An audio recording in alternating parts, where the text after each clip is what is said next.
A very good morning, all of you. How are you all?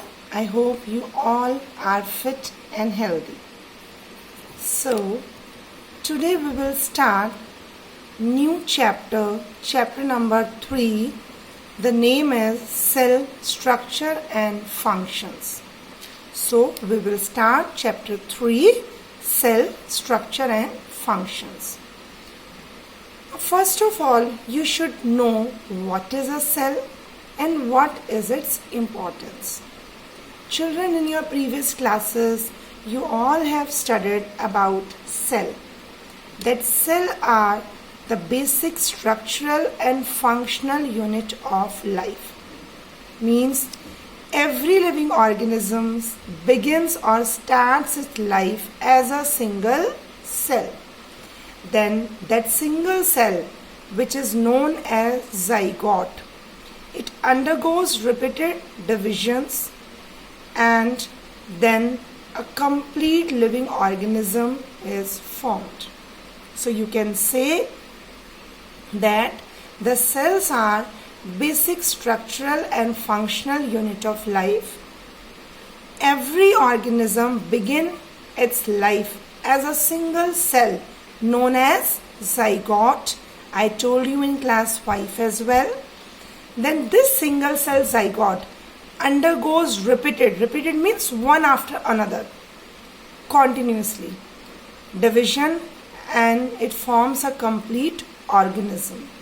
But how a single cell is converted into a complete organism? I have told you and explained you this hierarchy in your previous classes, that the life begins from the cell. Then a group of cells together forms the tissues. Then the tissues of similar type forms the organs. The organs which have similar specific function, they form the organ system. And all the organ systems together forms a complete living organism, whether it is a plant or animal. So we can say cells together forms the tissues, tissues together forms the organs, organs combine together to form organ system. Like in human body, there are 8 major organ systems. And all the organ systems work in coordination and together forms a complete organism, whether a plant or animal.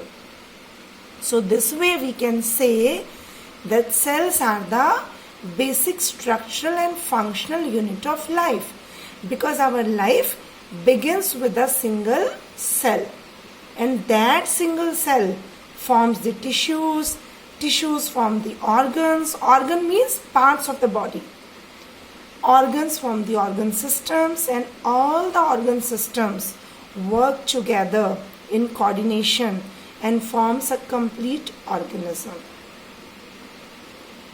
We can also say in common language that cells are the building blocks of our body.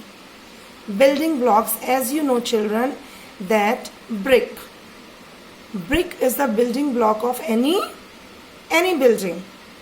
Like whenever you see the construction of any building, whether it is your school, your home, apartment, any multi-story building, it starts with a single brick. Then that single brick, and then so many bricks together forms the wall. And then the 4 walls together forms the room. And then the 4 walls along with the floor and roof forms a complete room. Then so many rooms on a floor are there, and so many floors are there, and then it forms a complete building. So we can say bricks as the building block. Same way we can compare that single brick with a single cell. Then all the bricks together forms the wall. So all the cells together forms the tissues. Then the four walls, different walls together forms an organ. Same way different tissues forms an organ, like the walls forms a room. Then so many rooms are there on a floor, like so many organs are there in an organ system. Then all the organ systems together form an organism. So all the floors together forms a building, a multi-story building. So we can compare that. I just have given you example from your real life, that you can see a brick and so many bricks together forms the walls, the room, the floors. Same way we can say cells are the building blocks of life. So children, I hope you understood that what is a cell and how a cell gets converted into, or you can say the cell divide and forms a complete organism, complete body. Now we'll come on to the topic discovery of cell. Now how it has been discovered that the body of all the living organisms, whether a plant or animal, is made up of cell. You can say cell are nothing but the small compartment. Like if you have seen a honeycomb, madhumakki ka chhatta, so in that honeycomb you can see the small holes. You can say those holes as compartment. So you can compare that honeycomb as our group of cells. The compartment, the holes in the honeycomb can be compared as a cell. But children, like our body, if we will take the example of human beings, yes, our body is made up of cell. But we cannot see cell as these are very small, microscopic, and we can see cell only under microscope. So Anton van Leeuwenhoek developed a simple microscope for the first time using a single biconvex lens. Biconvex lens means which is bulging out from both the sides. So Anton van Leeuwenhoek, he developed a simple microscope, and using that simple microscope he was the first to see the cells. And where has he observed these cells? He has observed the blood cells in the capillaries of the foot web of frog. You all know the foot web of frog? The foot of frog is like the web like. Fine. So he has observed the foot web of frog, the blood cells present in the foot web of frog. So he has observed that there are some small holes, compartment like structure, but at that time he has not given the term cells. So you can say, and you have to learn, that Anton van Leeuwenhoek was the first person to develop a simple microscope, and he was the first person to see the cells in the foot web of frog. Then next came Robert Hooke. Then Robert Hooke, he also developed his own microscope, but he has developed a microscope using two lenses. Anton van Leeuwenhoek used only a single biconvex lens, but Robert Hooke used two lenses. And then he examined a very thin slice of dead cork. Dead cork. What is cork?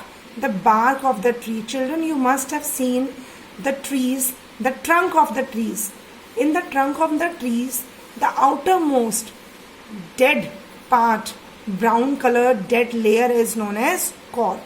So he has examined that dead cork, which is the bark of the tree, and he has observed the similar kind of structures as was observed by Anton van Leeuwenhoek when he observed the foot web of frog. He also has seen some small compartments like that of a honeycomb. And then Robert Hooke was the first one to coin the term cell. So you can say the term cell was coined by Robert Hooke. So Anton van Leeuwenhoek, he observed an animal cell. Footweb of frog means he has observed an animal cell. But Robert Hooke, he has observed a plant cell because he has observed the dead cork, and cork is the bark of a tree.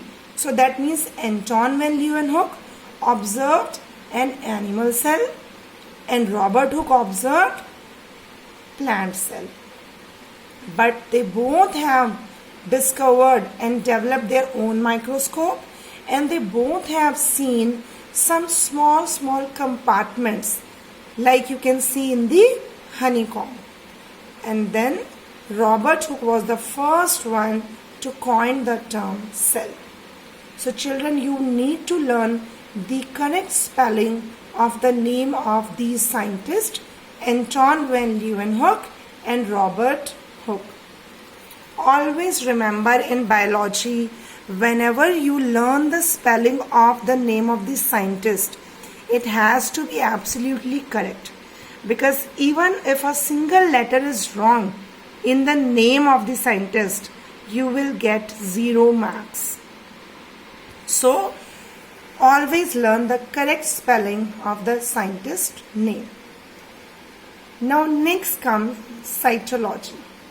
Cytology, children, as you know that science basically has 3 branches: biology, chemistry, physics, which you are studying nowadays in your class 6th. Now biology also has different branches to study different topics. So cytology is the branch of biology which deals with the study of cells. C for cells, C for cytology. Then next comes protoplasm. Always remember children, a cell is said to be living only when it contains a jelly-like substance called protoplasm. This you will be able to understand when I will explain you the structure of cell. So a cell is living only when it contains protoplasm. So we can define protoplasm as the living substance of the cell. And protoplasm is made up of cytoplasm and nucleus. So I told you 2 definitions: cytology, the branch of biology which deals with the study of cells. Then protoplasm, the living substance of the cell. Now as I am saying, a cell is said to be living only when it has protoplasm. And I told you just now that Robert Hooke observed the dead cork. Means, dead means here, dead means the cells does not have protoplasm. Yes. If the protoplasm, which is the living substance of the cell, if the protoplasm is missing in any cell, we call that cell as dead cell. Understood, children? And as I told you that Anton van Leeuwenhoek and Robert Hooke, they developed their own microscope. And after that, nowadays, the microscope which we use in our school laboratories is the compound microscope. These both scientists have done their observation under a simple microscope. After that, scientists have discovered a compound microscope with modified features in which you can see the cell and microscopic organisms very clearly. So the microscope which is used in the school laboratories is called compound microscope. So children, when your school will reopen, I will show you definitely compound microscope in our biology lab. Clear? So what I explained you? I explained you that cell is the basic structural and functional unit of life. every living organism begins its life as a single cell. Then that single cell forms the tissues, tissues form the organs, organs form the organ system, and organ system form the complete organism.